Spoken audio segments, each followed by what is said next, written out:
Yo guys, what is going on? Got some more Battle of Omni BT5 gameplay for you guys today. So these are a couple of decks that I've really been enjoying messing around with this format. And on the right you see I am playing a red deck, but it is not just any red deck. I am playing Shoutmon or Blitz Red, basically revolving around the new Blitz mechanic from BT5. My opponent on the left is playing a blue deck, and as you can maybe guess by the title, Hexeblaumon is a very, very prominent and powerful blue deck. Kind of like a stun deck. It's very good at countering some of the other existing meta decks.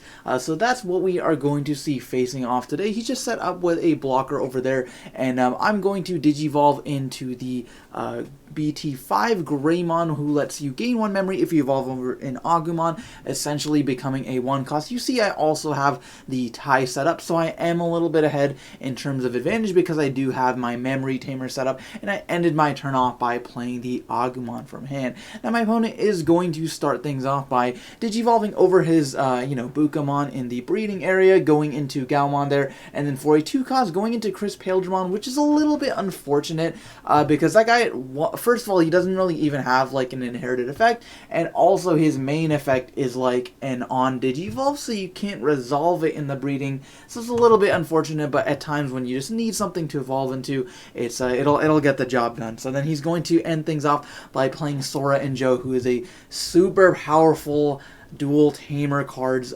Basically lets you gain 2 memory every single time at the start of your turn if your opponent does not have a Digimon, or if your opponent has a Digimon without sources, which I currently do. I'm going to evolve into that Dark Tyrannomon for 1 and then play the Nokia for my hand for 3. Nokia is a really nice on-play effect that lets you play either an Agumon or Gabumon from your hand at no cost. That Digimon also does get its on-play effect, which is really fantastic because then you pair it with something like the BT5 Agumon that I'm playing, and it lets you basically just dig through your deck, and then not only do you have an Agumon field, but now you've got the Nokia to potentially help you further, set up for like Greymon plays, Omnimon plays, lots of stuff like that. So then I'm going to pass my turn by evolving into my 1 cost blocker, the Monochromon, and my opponent will gain the 2 memory because I did commit an Agumon to the field who does not have a material. We are going to see a Paledramon drop for a 3 cost. He has the on Digivolve effect of basically taking off the bottom material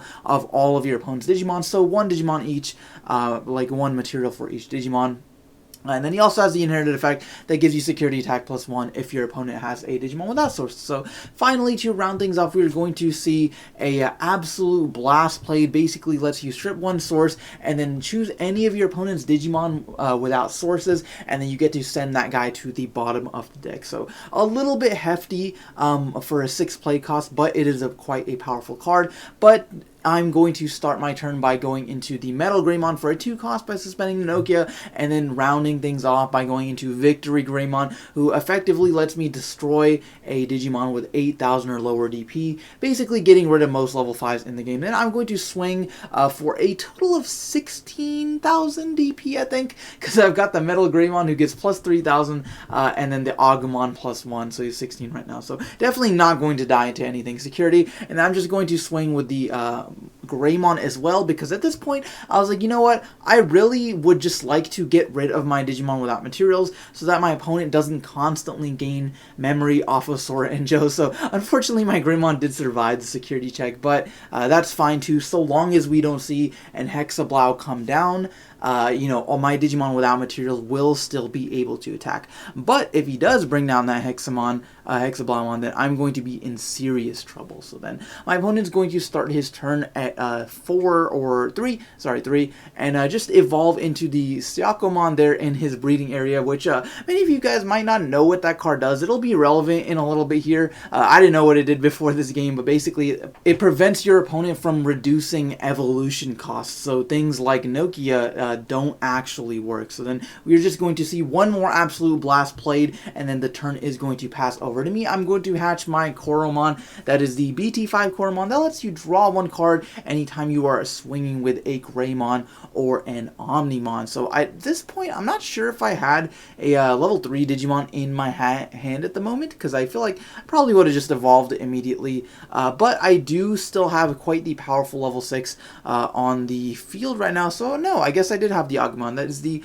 promo Agumon, who synergizes quite well with some of the Greymons, such as Zeke Greymon, Victory Greymon. So this isn't more of like it is a Blitz spread deck, but it also incorporates some of just like the general Greymon support just to help the deck along. I'm going to swing with Victory. He is going to block with his Coelamon, and it's going to die since it was weaker. And then I'm going to Digivolve into Greymon, swing with my other Greymon, finally getting rid of him off the field. But then I think my hand was very awkward because I was like, there's not really much I can do past that. I think I'm just going to have to commit to the field again, because as you can see, I'm about to play what I believe is going to be a BT5 Agumon, just trying to sort through my deck and get something that'll unbreak my hand. I don't think I had any follow-up plays, so I was really trying to dig deeper, but unfortunately I just did not hit anything. So you saw I'm also playing Shoutmon, Shoutmon D-Cross, and just some of the other newer cards that just let you swing with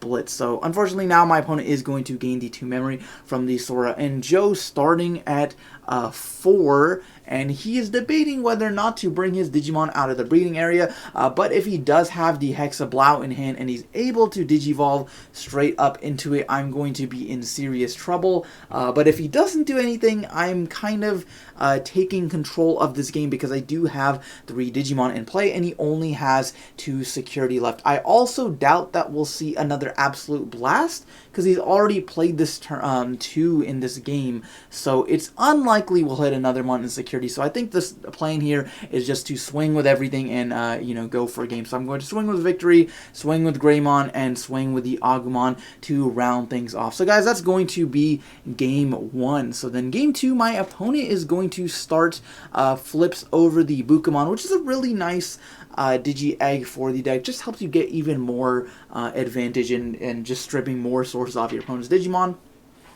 And then we are going to see the Sora and Joe Tamer card played for 4, so unfortunately not the best opening hand for our opponent, but guaranteeing yourself a couple of memory if your opponent commits to the field at all is pretty sweet. But I'm going to completely avoid that just by evolving my breeding area, going all the way up into a level 5 Greymon there, and then playing the Ty and Matt.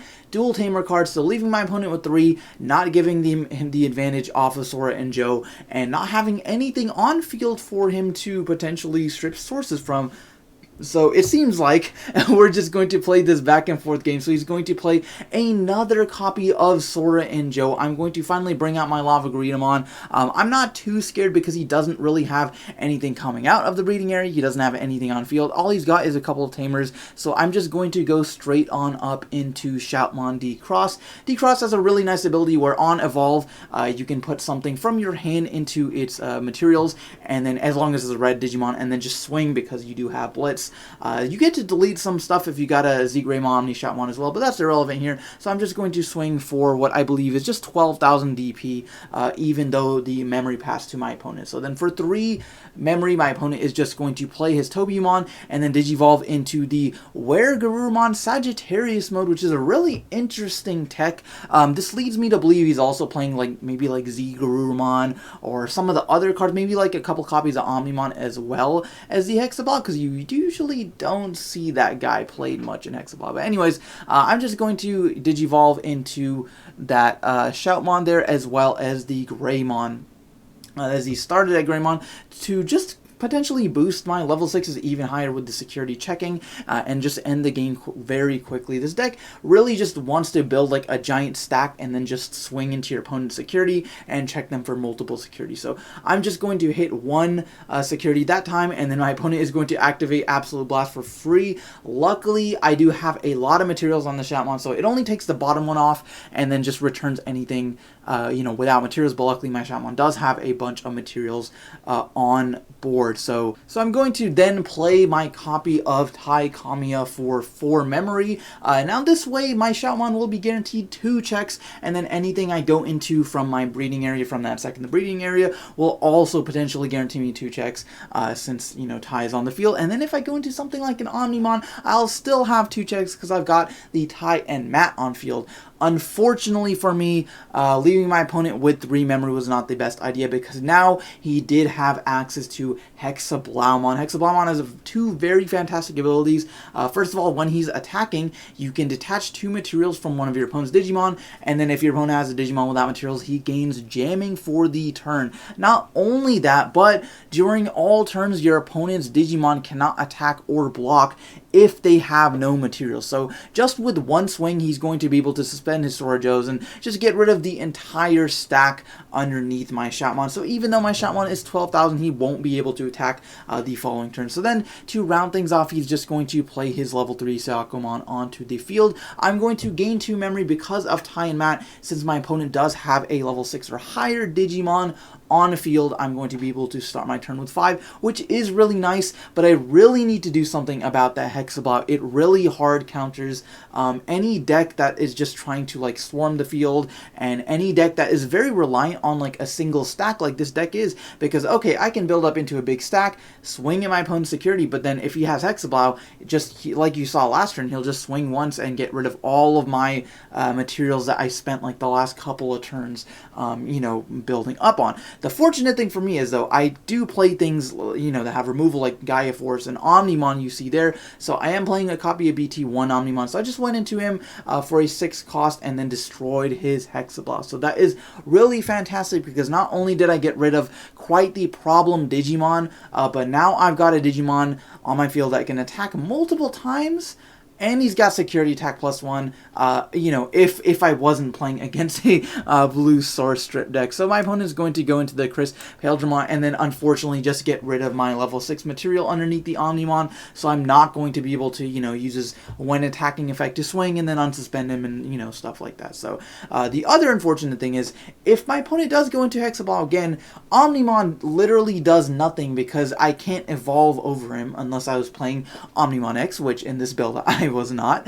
So that would be really unfortunate if that happened. So we're going to see another Sagittarius mode Digivolve for 3 on my opponent's side of the field, and hopefully we don't see another Hexeblaumon, but instead we are just going to see a absolute blast played, detaching the material from my Monodramon and then just putting the Omnimon back on the bottom of my deck, which is super powerful. Now I do get to start my turn with 6, unfortunately not 8, because my opponent doesn't have a level 6 or higher on the field anymore. And here I think I was debating whether or not to bring my Greymon out into the open. I think the fortunate thing about you know, a 1-stack deck like this is that I can afford to just, you know, wait a couple turns in the breeding area and then just build up into my very powerful explosive play. So then I'll play the Agumon, who did fetch me the Metal Greymon, I believe, there. So now I'm going to evolve Metal Greymon, supposedly for a 2 cost, trying to suspend the Nokia, but unfortunately this random clamshell thing that I've never seen before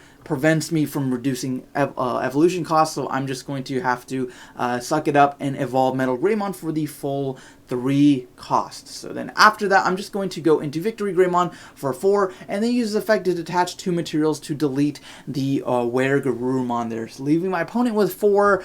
Now, the unfortunate thing is, even though I did really get rid of a, you know, a powerful Digimon, got rid of a level 5, preventing him from going to Hexeblaumon, something like that, my opponent is going to gain 4 memory off of the Sora and Joe, and this is where the Hexeblaumon deck just starts steamrolling, because once your opponent has a Digimon without materials on the field, that is exactly what they are, that's what they thrive off of, right? They just gain memory from that, they have the stun elements from that, and, you know, can use things like Absolute Blast to clear your field, and etc, etc. So my opponent is going to start with, I believe, 8 memory, and then Digivolve into the Gabumon there. There's the BT5 Gabumon, which is a pretty nice searcher, again, for just generic Garurumon cards, as well as the Omnimons. So then he's going to evolve into that. And then for a 4 cost, we are going to see a Blukomon played from hand, which is a little bit unfortunate. You really don't ever want to play that guy for a 4 cost, especially because he is a level 3 Digimon, so that feels like really terrible. But it leads me to believe my opponent's hand was not the best. So we're going to see the Blukomon thrown down. And he does have the memory to go maybe into like a Coelamon and then like a level 5 after that.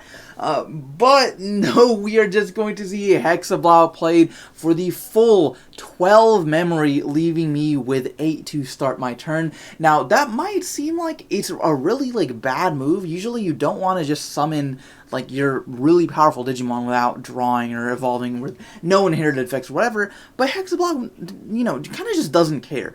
If you can stun your opponent, if you can prevent them from attacking, closing out the game, and, you know, prevent them from blocking and stuff, it's kind of just worth it, especially because he's going to gain back so much memory the following turn because of his Soras and Joes. So even though he did have to play the Hexeblaumon, now that prevents my Victory Greymon from attacking, prevents my Agumon from attacking. Well, I did just Digivolve the Agumon, so there's that. And then I'm finally going to bring out my Greymon from the breeding area, play another copy of Agumon for 3 cost, search the top 3 cards of my deck, but unfortunately did not hit anything that I could use. I'm going to go into Monodromon for 1 again, just trying to dig into my deck. Now that I've got the memory, I just really need to get the exact combo pieces I am looking for. So afterwards, I think if I had maybe something like a level 5 and then a Shoutmon would be really nice, because I could blow up both of his level 5s, or sorry, his level 3s. But no, I'm just going to swing with the Greymon. Might as well swing with it, because since I brought it out anyways, he's just going to get rid of all the materials anyway, so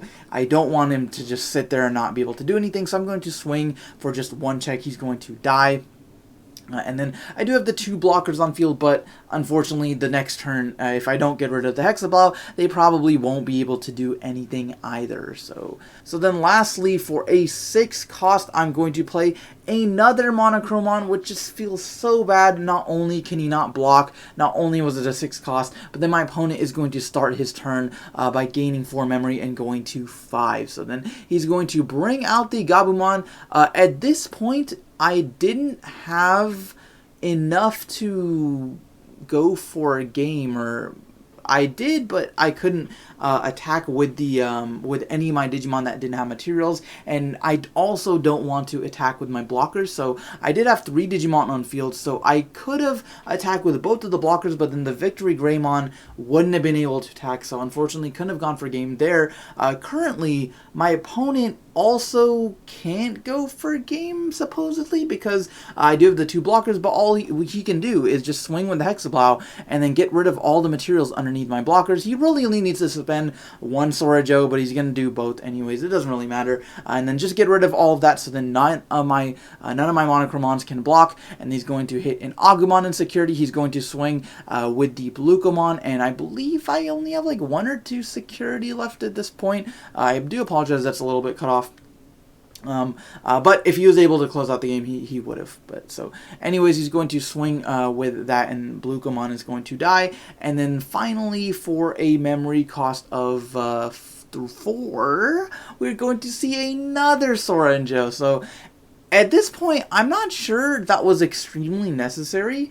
You could argue, like, he's already gotten the value out of the first 2. Like, he really doesn't need to play another one. I think the best thing to do there would have just been to commit to the field more, because the following turn, if I don't out his Hexeblaumon, he does have lethal. He has 3 Digimon. At this point, I believe I only had 1 or 2 security left.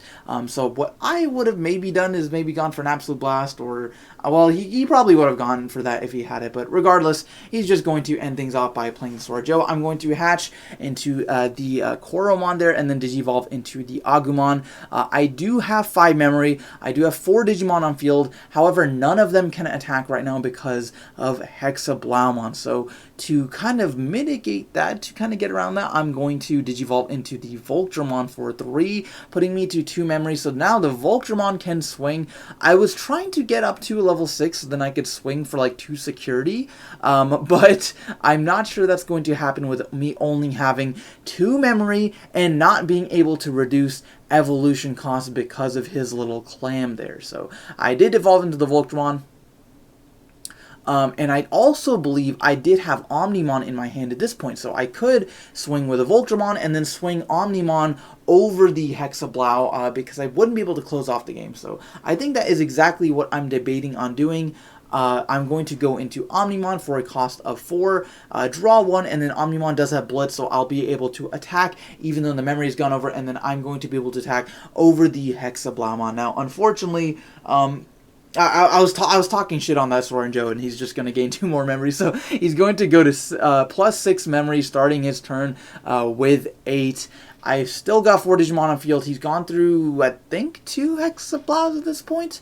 And so it's a little bit unlikely he'll go through another one. That's really what he would need to stop this absolute onslaught I've got for him the following turn. And if he tries to do anything to the Omnimon, he does have 1 material underneath. So Omnimon also does have the effect where if he would be deleted or returned to hand or returned to the bottom of the deck by a card effect, you can detach a level 6 material to basically negate that, to prevent him from leaving the field in any sort of way due to the effect. Now, that doesn't actually stop DP reduction, just fun fact. Not that that's relevant in this matchup, but we are going to see an Absolute Blast. Now, the weird thing about Absolute Blast here is that it actually does have the effect where it detaches the bottom material, and then you get to return something from your opponent's side of the field to the bottom of the deck. So it detaches the material first, and then now since Omnimon doesn't have a material, he can't use his effect to prevent being sent back to the bottom of the deck.